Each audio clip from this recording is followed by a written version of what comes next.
Pour ceux qui ne me connaissent pas, mon nom c'est Patrick Auger. Je suis un des pasteurs ici à l'Église évangélique baptiste de Shawinigan-Sud. Et je vous invite déjà à tourner dans le livre des Actes des Apôtres. Donc, on est rendu dans notre série. Vous savez, ici à l'Église, depuis quelques semaines, on a démarré une série sur le livre des Actes qu'on a intitulé « L'Église en mouvement ». Et ce matin, on est rendu au chapitre 4. Donc, je vous invite déjà à tourner au chapitre 4, s'il vous plaît.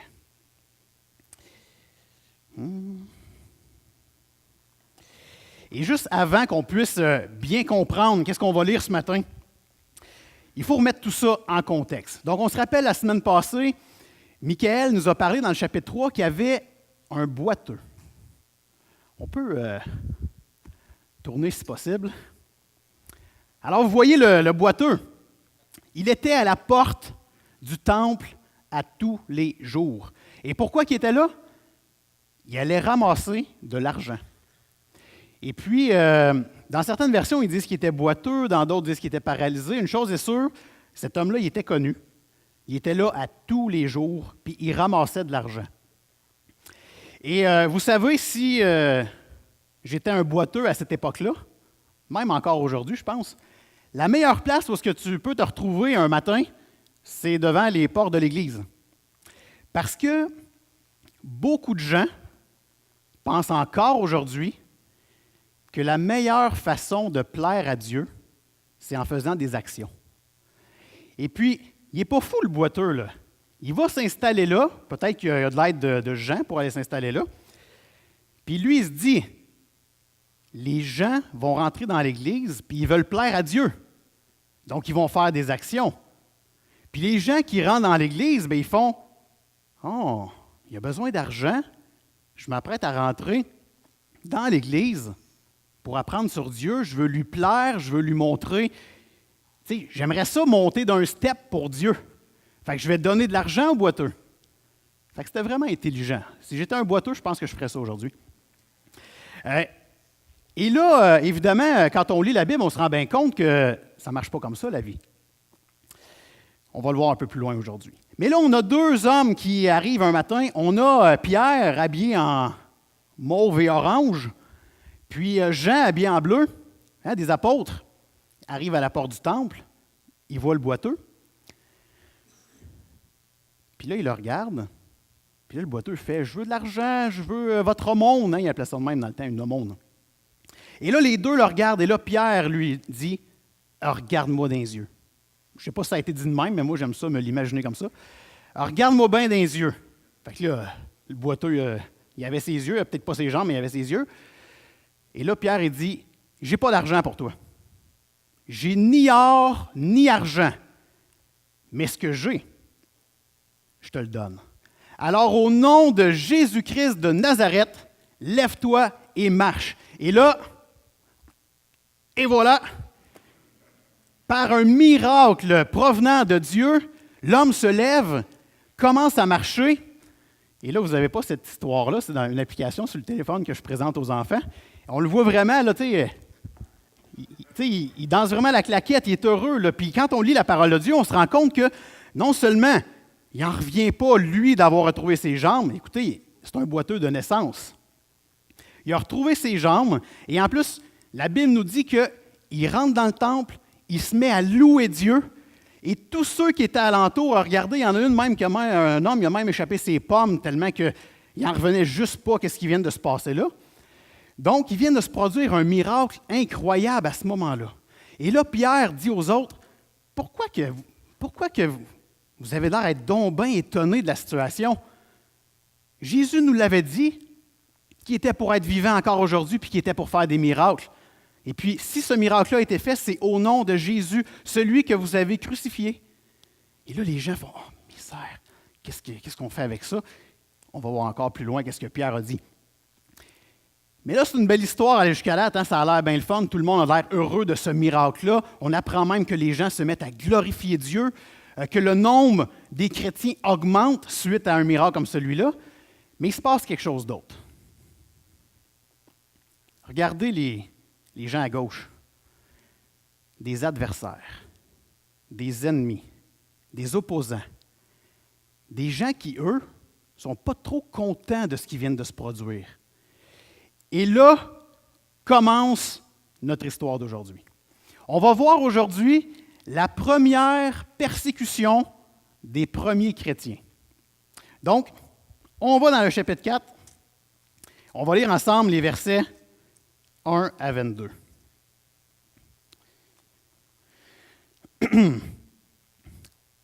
Tandis que Pierre et Jean parlaient au peuple, survinrent les sacrificateurs, le commandant du temple et les Sadducéens, mécontents de ce qu'ils enseignaient le peuple et annonçaient en la personne de Jésus la résurrection des morts. Ils mirent la main sur eux et les jetèrent en prison jusqu'au lendemain, car c'était déjà le soir. Cependant, beaucoup de ceux qui avaient entendu la parole crurent, et le nombre des hommes s'éleva à environ 5000. Le lendemain, les chefs du peuple, les anciens et les scribes, s'assemblèrent à Jérusalem avec Anne, le souverain sacrificateur, Caïphe, Jean, Alexandre, et tous ceux qui étaient de la race des principaux sacrificateurs. Ils firent placer au milieu d'eux Pierre et Jean, et leur demandèrent, « Par quel pouvoir ou au nom de qui avez-vous fait ça? » Alors Pierre, rempli du Saint-Esprit, leur dit, « Chefs du peuple et anciens d'Israël, puisque nous sommes interrogés aujourd'hui sur un bienfait accordé à un homme malade, afin que nous disions comment il a été guéri, sachez-le tous, et que tout le peuple d'Israël le sache. C'est par le nom de Jésus-Christ de Nazareth que vous avez crucifié, et que Dieu a ressuscité des morts. C'est par lui que cet homme se présente en pleine santé devant vous. Jésus est la pierre rejetée par vous qui bâtissez, et qui est devenue la principale de l'angle. Il n'y a de salut en aucun autre, car il n'y a sous le ciel aucun autre nom qui a été donné parmi les hommes par lequel nous devions être sauvés. » Lorsqu'ils virent l'assurance de Pierre et de Jean, ils furent étonnés, sachant que c'étaient des hommes du peuple sans instruction. Et ils les reconnurent pour avoir été avec Jésus. Mais comme ils voyaient là près d'eux l'homme qui avait été guéri, ils n'avaient rien à répliquer. Ils leur ordonnèrent de sortir du Sanhédrin et ils délibérèrent entre eux, disant, « Que ferons-nous à ces hommes? Car il est manifeste pour tous les habitants de Jérusalem, qu'un miracle signalé a été accompli par eux et nous ne pouvons pas le nier.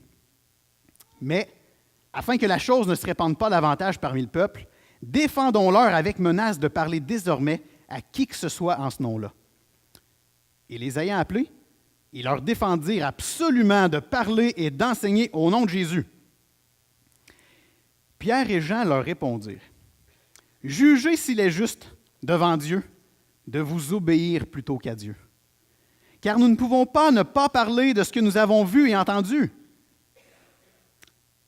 Ils leur firent de nouvelles menaces et les relâchèrent, ne sachant comment les punir, à cause du peuple, parce que tous glorifiaient Dieu de ce qui était arrivé. Car l'homme qui avait été l'objet de cette guérison miraculeuse était âgé de plus de 40 ans. Donc, écoutez, on est ce matin face à un miracle. Personne ne peut le nier. Il est arrivé un miracle. Non seulement l'homme a retrouvé ses jambes, mais en plus, il loue Dieu de ce qui vient d'arriver. Puis on voit dans un autre verset, dans un autre chapitre, qui suit Jean et Paul partout où est-ce qu'ils vont. Puis les gens alentour voient ça, puis ils font « Aïe, aïe, c'est clair, Dieu existe. C'est évident, Jésus est encore vivant, il vient de faire un miracle. » Et là, on a nos... J'essaie de trouver plein de synonymes, là. Les opposants, ceux qui n'aiment pas trop ce qui vient de se produire là. Eux autres, ils sont frus. Ils sont frustrés. Parce que là, il est en train de se passer quelque chose qui va à l'encontre de leur croyance. Donc, ils se disent, bon, ben là, pour l'instant, on ne sait pas trop quoi faire avec ça, fait qu'on va prendre Pierre et Jean, on va les mettre en prison. C'est le soir, verset 3-4, c'est le soir, on ne peut pas les juger là, ça va prendre toute la nuit, puis c'est pas les moments où est-ce qu'on juge habituellement, on va attendre à demain matin. Mais c'est pas grave, parce que le verset 4, ça nous dit, sont en prison, mais cependant, beaucoup de ceux qui avaient entendu la parole crurent, et le nombre des hommes s'élevait à environ 5000. Des hommes, plus les femmes, plus les enfants. On a une méchante gang, là. Dieu bénit son peuple. C'est impressionnant à quel point que ça ne vient pas de quelqu'un, ça vient de l'œuvre du Saint-Esprit. Autant le boiteux n'a rien mérité pour être guéri, autant le fait que l'Église grandisse, ça ne vient pas de quelqu'un ici. Ça vient de Dieu. C'est Dieu qui décide qui il sauve.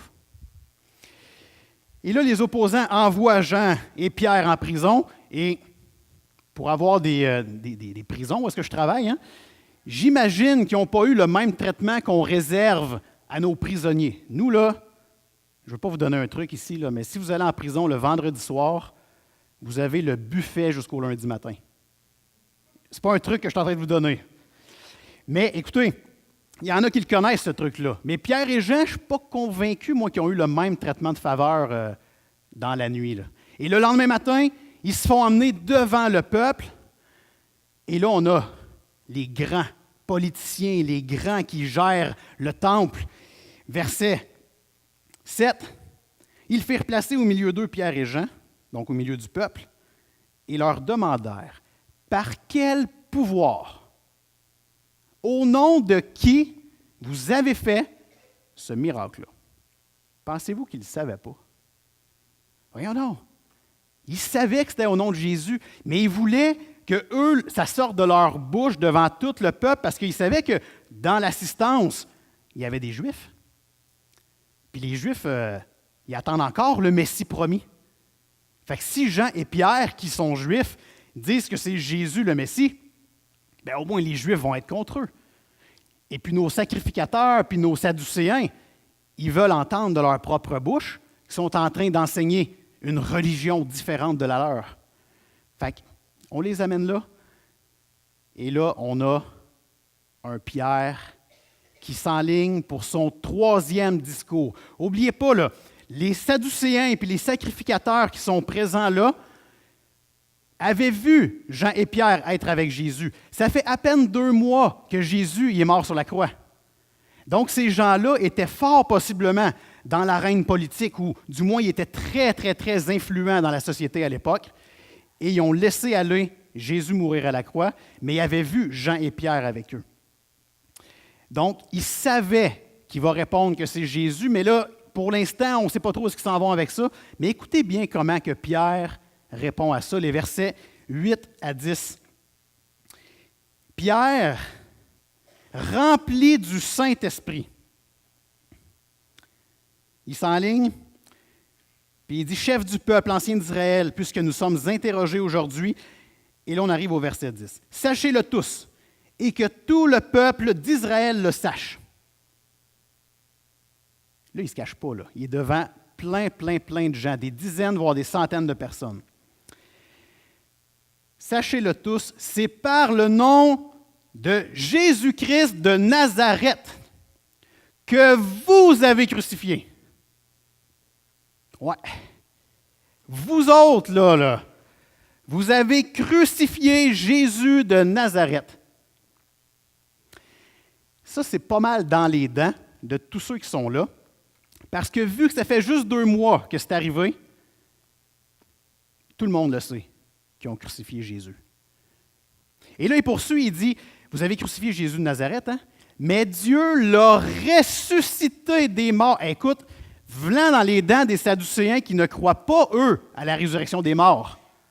Puis il s'en va leur dire en pleine face, là, Dieu a ressuscité Jésus. C'est impressionnant pareil quand tu y penses, là. Puis, voilà comment, lorsque le Saint-Esprit est à l'œuvre à l'intérieur d'une personne, à quel point on peut ne pas avoir peur de présenter la vérité. Puis là, on lit ça, puis on fait « Tabarouette, il me semble Pierre, il est raide. Avez-vous cette impression-là? Il me semble qu'il est en train comme de les rendre coupables. » Je ne sais pas si vous avez cette impression-là. Moi, je regardais ça, je faisais... Je ne suis pas sûr qu'aujourd'hui, on aurait la même façon de discuter avec les gens. Mais il faut comprendre une chose ici, là. Pierre n'est pas en train de rendre coupables les gens. Ils sont déjà coupables. Les gens en avant d'eux sont déjà coupables d'avoir crucifié le Sauveur du monde, d'avoir crucifié le Fils de Dieu. Puis savez-vous quoi? On est tous coupables ici d'avoir désobéi au moins une fois à Dieu. Alors Pierre, il n'est pas en train de créer une espèce de guerre, puis de les rendre dans la culpabilité, puis que là, ils ne filent pas bien pendant les 6 prochains mois. Il est en train de leur dire la vérité. Puis des fois, ça prend un Pierre avec une méga grosse flashlight dans les yeux de ceux qui dorment pour leur dire « Réveillez-vous ». Ou bien un méchant gros seau d'eau avec de la glace qu'on garoche en pleine face, puis « Hey, vous êtes en train de passer à côté de quelque chose. Vous êtes en train de passer à côté de la vérité. » C'est ça que Pierre y fait. Puis je regarde aujourd'hui comment que nous, on présente Jésus aux gens. Vous me direz à la fin si je me trompe, mais je pense qu'il y a 2 extrêmes dans lesquels on est tombé. Dans les années 80, on avait l'extrême extrémiste. Je viens d'inventer le nom, là. Je pense que c'est bon. L'extrême extrémiste. Les gens se présentaient devant vous et là, vous disiez, j'étais plus jeune, je ne le faisais pas à ce moment-là, vous disiez, « Ah, tu ne crois pas en Jésus? » C'est l'enfer qui t'attend, mon ami. C'est comme ça, c'est l'enfer, écoute, c'est comme ça. J'imagine qu'aujourd'hui, on a appris avec un peu plus de sagesse à travers les années, et on sait maintenant que c'est Dieu qui sauve. C'est Dieu qui décide. Et la personne qui rejette peut-être le Sauveur présentement, ça ne veut pas dire qu'il va le rejeter sur son lit de mort. Puis on n'a aucune idée qu'est-ce qui se passe les fractions de secondes avant de mourir. Et parfois, il y a des gens qui sont peut-être même présents ici ou que vous allez croiser dans votre milieu de travail qui ne veulent rien savoir de Jésus. Puis il va arriver quelque chose dans leur vie. Le Saint-Esprit va se manifester à eux. Puis quand bien même tu essaierais de toutes les manières du monde de le sauver, ça ne vient pas de nous. C'est Dieu qui envoie son miracle dans le cœur des gens. C'est Dieu qui décide. Donc, la manière extrémiste, c'était évidemment pas la meilleure parce que là, on était en train de juger à la place de Dieu. On n'était pas en train d'aimer les gens. Fait que cette partie-là, si encore aujourd'hui, il y a des gens qui le font, on essaie de mettre ça de côté. Mais il y a l'autre penchant qu'on est tombé, nous, aujourd'hui, en 2018, c'est le penchant un peu passif. Par exemple, vous avez une personne devant vous qui vous dit « Ah, moi, je crois que si je me suicide tantôt, ça va être parfait. Là, la vie est finie. De toute façon, il n'y a rien après. » Et là, vous dites « Ah, écoute, tu as tes croyances, j'ai mes croyances, on se respecte, pas pires amis, c'est super. » Et ça, on voit ça très souvent, cette phrase-là. Je l'ai déjà utilisée, malheureusement, je vous le confesse. J'ose espérer que je n'utiliserai plus jamais une phrase comme celle-là, parce qu'on est en train de faire passer nos relations avant Dieu. On est en train, pour éviter d'être froissé avec les autres, on leur cache la vérité et on les laisse aller. Puis même si c'est Dieu qui est souverain, qui décide qui sauve, il nous demande quand même de parler. Même Pierre le dit un peu plus loin, Pierre et Jean le disent, on ne peut pas ne pas parler de ce qu'on a vu et entendu. C'est juste normal pour nous de parler. Ce n'est pas par mes paroles que je vais sauver les gens et qu'ils vont vouloir croire en Jésus. Mais c'est juste normal de le faire, puis Dieu me demande de le faire. Puis je pense que si on prend la peine de dire la vérité aux gens, il va arriver beaucoup moins de situations comme il est arrivé dans mon stationnement de job cette semaine. Vous avez sûrement entendu parler de ça. L'homme qui, pour une raison qu'on ignore pour l'instant, est allé s'installer au fond du stationnement, puis il est mort. Puis on l'a découvert 2, 3, 4 jours après, on ne le sait pas encore. Puis tu sais, à tous les jours, encore hier soir, je travaillais de soir, il y a eu au moins 5 personnes qui ont appelé parce qu'ils voulaient mettre fin à leur jour. Entre 15h et minuit, juste dans la Mauricie. C'est pénible, là. Il y a un trouble. Puis je ne dis pas que la faute, c'est de la faute des chrétiens, évidemment, c'est pas comme ça que ça marche. Mais on a une job. On doit parler de ce que le Seigneur est en train de faire dans notre vie. On a une espérance. On a quelque chose de meilleur qui nous attend. Si on n'en parle pas, mais les gens vont continuer à s'en aller dans un chemin qui n'est pas celui qui est supposé être. Donc, écoutez, il faut trouver une espèce de juste milieu là-dedans. Là. Parler avec amour, mais parler, pas laisser aller les gens dans leurs propres croyances. Puis j'aime bien mieux que la personne ne veuille plus me parler après que j'ai dit la vérité, que garder une relation avec, mais que je cache la vérité. Parce que c'est devant Dieu que j'ai un problème. Là. Je ne suis pas en train de dire ce que Dieu veut que j'y dise à cette personne-là. Donc, après avoir dit ça, Pierre, qui dit vraiment la vérité, pas pour les rendre coupables, ils sont déjà coupables, mais pour qu'ils prennent conscience qu'ils sont coupables.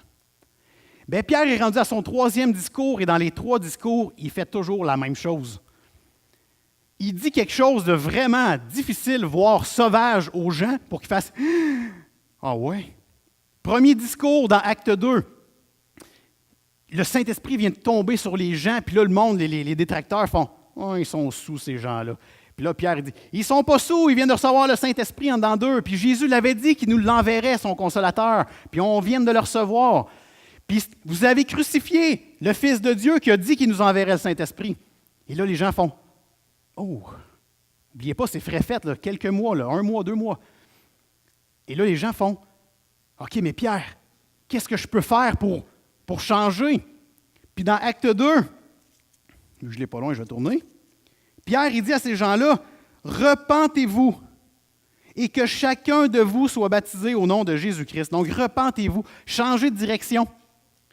Demandez pardon pour vos péchés, puis demandez à Dieu qu'il vienne s'installer en dedans de vous, qu'il vous envoie le Saint-Esprit à vous aussi. Demandez-le. Son 2e discours, c'est tout de suite après le boiteux. Les gens étaient tous étonnés. Fait que là, il y a Pierre, encore une fois, « Vous avez crucifié le prince de la vie. » Mais pourtant, il avait dit qu'il ferait des miracles comme ça encore aujourd'hui. Et là, les gens sont tous un peu tremblotants, étonnés.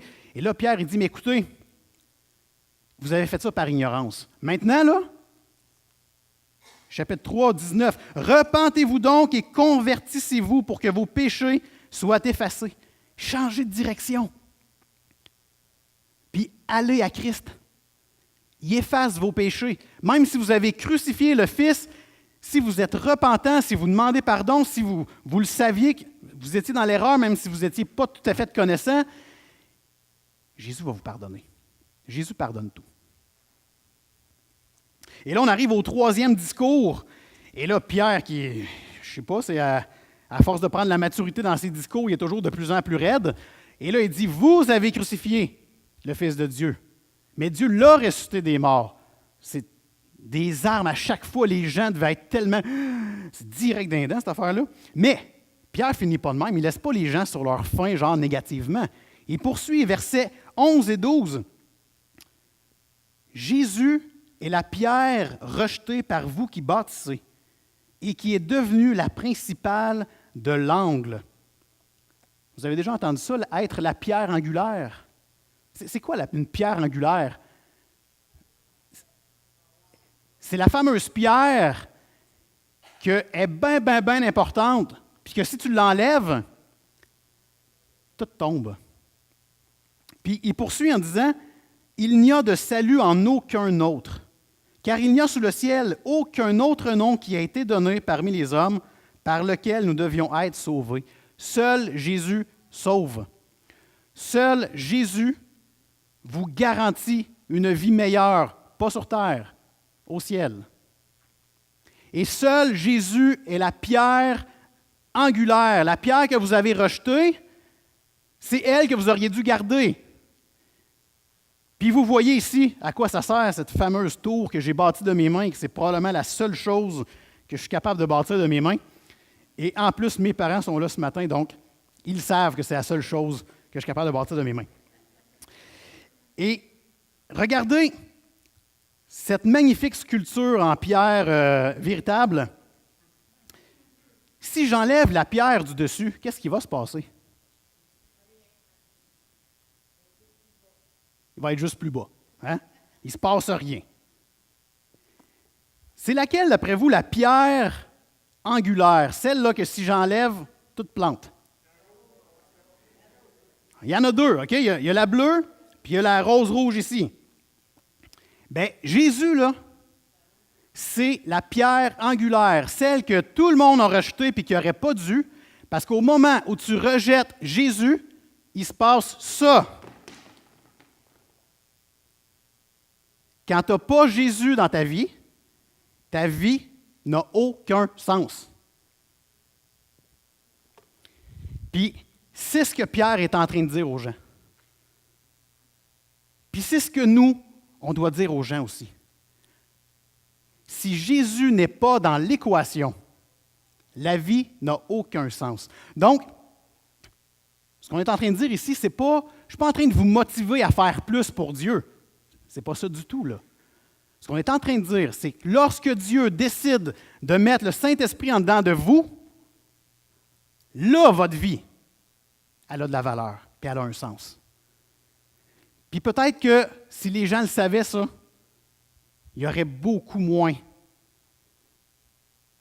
de gens qui veulent mettre fin à leur jour prématurément. Puis il y aurait beaucoup plus d'espoir dans ce monde où est-ce qu'il n'y en a pas d'espoir. On regarde toujours alentour de nous les chicanes, les conflits, les divisions. On peut se laisser abattre par ça. Mais quand Jésus est le fondement de ta vie, il va en avoir encore des conflits, des divisions, mais au moins tu le sais qu'un jour, oh oui, un jour, Dieu nous l'a promis, il va y avoir de quoi de merveilleux qui nous attend. On a une espérance. Puis ça, il faut le partager au monde. Et c'est ce que Pierre dit devant les centaines de personnes devant lui. Ne rejetez pas celui qui est votre fondement, celui qui est votre espérance, Jésus. Et après un discours aussi direct, bien là, nos opposants, nos adversaires qui font « Ah là, on fait quoi avec ça? » Là, ils ne savent pas quoi dire. Le problème, là, en ce moment, là, c'est qu'on a deux gars qui parlent de Jésus avec assurance. Ouais, on le voit, verset 13-14. Ils parlent avec assurance et en plus, ils sont sans instruction. Et ça, on a quelque chose à apprendre ici, là, pour parler de Jésus aux gens, pour présenter la bonne nouvelle de Jésus aux gens. Ça ne prend pas d'instruction. Il y en a qui pensent qu'il faut être formé avec le bac en théologie pour peut-être ensuite pouvoir parler de Jésus aux gens. Ben non, on a Pierre, Jean, puis on a plein d'autres mondes dans la Bible qui nous prouvent qu'il y avait zéro instruction. Ils ne savaient même pas écrire, ils ne savaient même pas lire, puis ils présentaient Christ au monde. Et là, les sacrificateurs, tous ces gens-là font « OK, ils ont vraiment beaucoup d'assurance, ça c'est épeurant, ils ont l'air à croire vraiment ce qu'ils disent. Ils n'ont pas d'instruction. Ils ont le miraculé qui est guéri à côté d'eux, puis on ne peut pas nier, effectivement, il y a eu un miracle. Ça fait des années qu'on le voit sur le bord du temple, là. On le voit bien qu'il y a eu un miracle. On est mal pris. Qu'est-ce qu'on fait avec Pierre et Jean? On ne peut pas les tuer, parce que si on les tue, on va avoir tout le peuple contre nous. Mais en même temps, on ne peut pas rien faire. Parce que si on ne fait rien, bien, il y a un courant de pensée qui est en train de prendre le dessus. Puis nous, tout ce qu'on est en train d'enseigner, bien, ça n'aura plus de crédibilité. Puis là, bien, qu'est-ce que je vais faire? Moi, ça n'aura plus rapport ce que je présente au monde, là. Fait qu'ils sont pris, ils ne savent pas quoi faire. Fait que tout ce qu'ils trouvent d'intelligent à faire, c'est on va leur dire, avec menace, d'arrêter de parler de Jésus. Tiens, ça, c'est une bonne idée. Et pour des gens plus faibles, se faire dire d'arrêter de parler de Jésus avec menace, ça peut marcher. Mais il s'avère que Pierre et Jean sont ancrés dans la foi en Jésus tellement de manière puissante que ce n'est pas des petites menaces comme ça qui vont venir les déranger. Et qu'est-ce qu'ils disent? Pierre, il dit, verset 18, verset 19, Pierre et Jean leur répondirent, « Jugez s'il est juste devant Dieu de vous obéir plutôt qu'à Dieu. » Et effectivement, n'importe qui croit en Dieu Même les sacrificateurs qui ont une idée de, pour eux, c'est qui Dieu, le savent. C'est un enseignement que tout le monde apprend. On fait toujours passer Dieu avant les hommes. Puis Pierre et Jean disent ça aux adversaires. Écoutez, voir si je vais vous écouter, vous autres, avant Dieu. Moi, je crois que Jésus, ça vient de Dieu, cette affaire-là. Là. Donc, je vais continuer à parler parce que je ne peux pas ne pas parler de ce que j'ai vu et entendu. Et là, c'est là des fois qu'on fait, c'est pas évident. On veut plaire à Dieu, mais dans le fond de nous, là, essayer de trouver la petite racine, là, souvent on en a une qui veut plaire aux hommes puis aux femmes aussi. Et pourtant, j'ai été choisi par Dieu. J'ai été racheté par Dieu. J'ai été mis à part par Dieu. J'ai été éclairé par Dieu. J'ai été enseigné par Dieu. J'ai été sauvé par Dieu. Pourquoi je voudrais plaire aux hommes? Et c'est exactement ce que Pierre dit à ces gens-là. Et c'est exactement ce que, à peu près 1500 ans plus tard, un autre homme du nom de Martin Luther, un réformateur. Pour ceux qui ne sont pas familiers avec lui, Martin Luther était dans l'Église qui existait à cette époque et en lisant sa Bible, il se rendait compte que les enseignements de l'Église n'étaient pas ce que la Bible enseignait. Et il a décidé de sortir ce qu'on appelle des thèses, 95 thèses qui expliquent, vous enseignez ceci, voici ce que la Bible enseigne. Ça ne marche pas, il y a une erreur. Et il a pogné ces 95 thèses-là, il a pogné une punaise, elle devait être vraiment grosse, il a mis ça dans la porte de l'Église, et un matin, les gens sont arrivés et ils ont vu ça. Ça l'a créé un tollé. Parce qu'en plus, Martin Luther était influent dans cette Église-là. Et qu'est-ce qui est arrivé à ce moment-là? Le pape et ses acolytes n'ont pas aimé ce qui vient de se produire.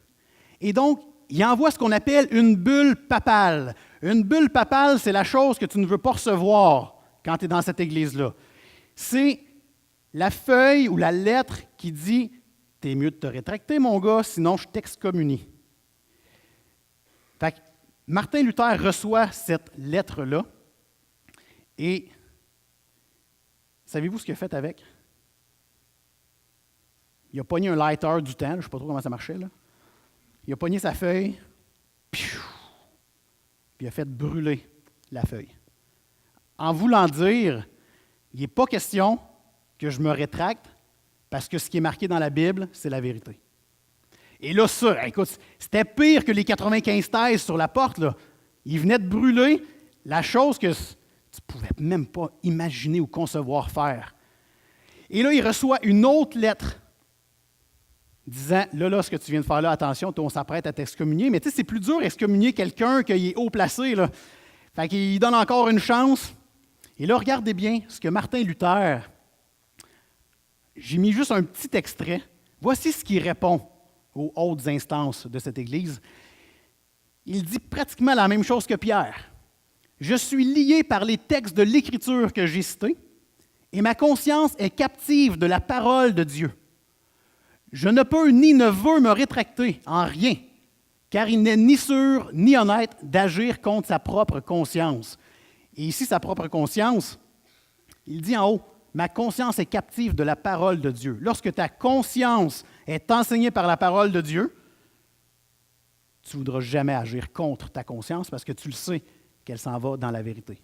Tu sais que Dieu te dirige dans le bon chemin. Et on est 1500 ans plus tard, il dit la même chose que Pierre dans Acte 4. Et on peut se poser la question, nous, est-ce qu'on est prêt à, au nom de Dieu, au nom de Jésus-Christ de Nazareth, est-ce qu'on est prêt à dire la vérité aux gens?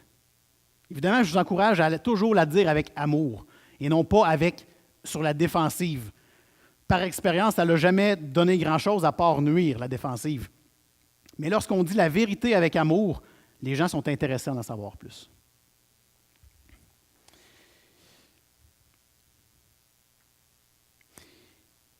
Écoutez,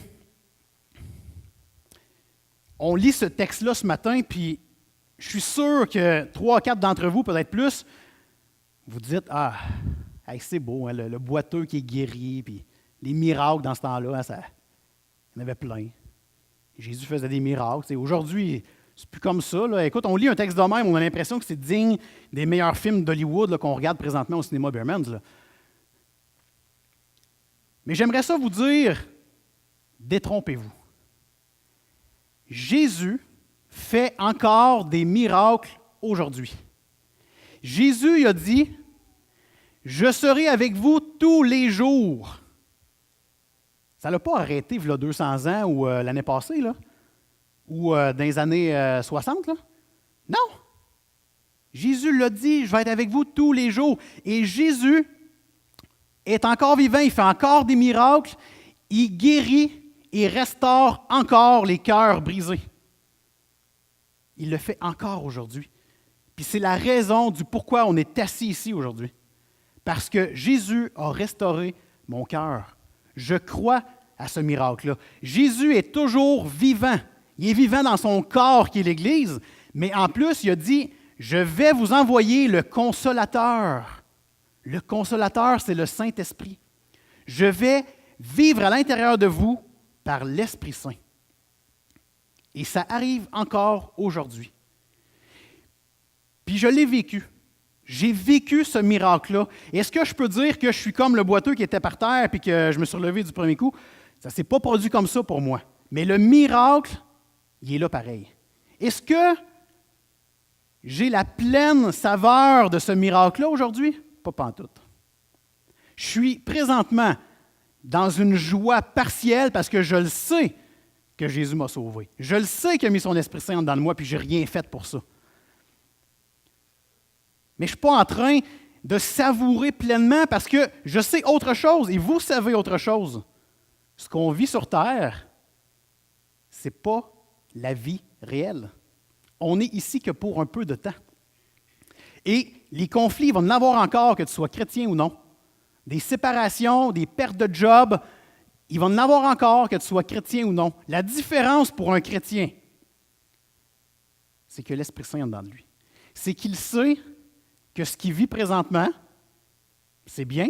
Même souvent, on vit des choses joyeuses, on peut être dans la joie, on peut avoir le sourire. Mais ce qui est le plus joyeux et ce qui m'offre le plus de joie et de bonheur, c'est qu'un jour, Jésus a dit qu'il viendrait me chercher et que je vais être avec lui pour l'éternité. Où ça? Dans un endroit parfait. Un endroit où est-ce qu'il n'y a plus de soucis. Donc, tout ce que je peux vivre de plate, puis de stressant, puis de triste aujourd'hui, ben moi, là, je m'accroche sur plus tard. Puis je sais que vous faites la même chose ici. Puis c'est ce message-là qu'il faut traverser à travers les années. Les chrétiens du temps ont le même message que nous aujourd'hui. C'est le même message. Jésus sauve. Jésus a payé pour moi. J'ai désobéi à Dieu. Tout le monde en a fait ça ici. Jésus m'a pardonné. J'y crois. Puis non seulement il m'a pardonné, mais en plus, j'ai une place qui m'attend à un endroit merveilleux. Puis c'est pour ça que je vis. Quand on s'attache aux choses terrestres, on ne voit plus ça, cette joie-là. Mais il faut lâcher les choses terrestres, puis regarder au ciel, regarder à Dieu, puis il nous a promis qu'il y a de quoi de merveilleux qui s'en vient. Il ne faut pas lâcher ça. La terre est faite pour qu'on regarde à terre, puis qu'on regarde aux choses terrestres. Raccrochez-vous à Dieu. Puis je veux finir là-dessus. Si Jésus peut me sauver, moi qui déraillais dans un sens que j'ose même pas espérer où est-ce que je serais aujourd'hui, si Jésus peut me sauver, il peut te sauver. Demandez-lui, tout simplement. Amen. On va prier. Grand Dieu, c'est avec reconnaissance que on lit cette partie de ta parole, puis on fait « Aïe, aïe, Seigneur Dieu ». Oui, tu es encore présent. Puis oui, ce que tu veux nous montrer à travers le discours de Pierre, puis à travers les miracles que tu as faits dans ce temps-là, tu veux encore nous toucher aujourd'hui. Tu veux nous rappeler, comme tu as rappelé aux sacrificateurs, puis aux Sadducéens, puis aux gens du peuple, puis aux Juifs du temps, tu veux nous rappeler qu'on est coupable. Mais il ne faut pas vivre dans cette culpabilité-là. Tu n'arrêtes pas ton message à cet endroit-là. Tu fais juste nous rappeler que tous, on a tous fait quelque chose de pas correct. Mais arrêtons-nous pas là, parce que ton message est bien plus profond que ça. Tu nous dis en plus, j'ai envoyé Jésus pour payer pour vous. Jésus, qu'on a crucifié à la croix, a payé complètement, nous a pardonné. Et c'est par cette foi-là, Seigneur Dieu, qu'en plus, tu nous offres ton esprit qui vient vivre en nous et qui nous permet d'ouvrir la bouche et de dire aux gens, changez de direction. Venez à Dieu. C'est là qu'il faut être de toute façon. Rappelle-nous l'image, Seigneur Dieu, de la pierre que les gens ont rejetée. Cette pierre-là, c'est Jésus. Aide-nous à ne pas rejeter ton Fils, Seigneur Dieu. Aide-nous à le garder comme le fondement de notre vie terrestre pour que ça puisse continuer à être le fondement de notre vie céleste. Merci, Seigneur, pour la suite des choses, parce que je le sais qu'elle est meilleure. Je sais qu'il y a de quoi de merveilleux qui s'en vient. Puis aide-nous à partager cette espérance-là aux autres. Les gens doivent voir ta gloire, ils doivent voir la joie que tu nous procures. Et c'est ainsi, Seigneur, que ton amour va régner. Merci pour tes bénédictions dans nos vies. Bénis cette belle semaine. Merci pour les chrétiens qui se réunissent ici ce matin. Merci pour les visiteurs qui ont certainement été touchés ce matin. Puis fais une œuvre, Seigneur. C'est certainement pas moi ou quelqu'un ici qui peut faire quelque chose dans le cœur des gens, mais toi, tu peux le faire. Puis on te fait confiance. Au nom de Jésus. Amen.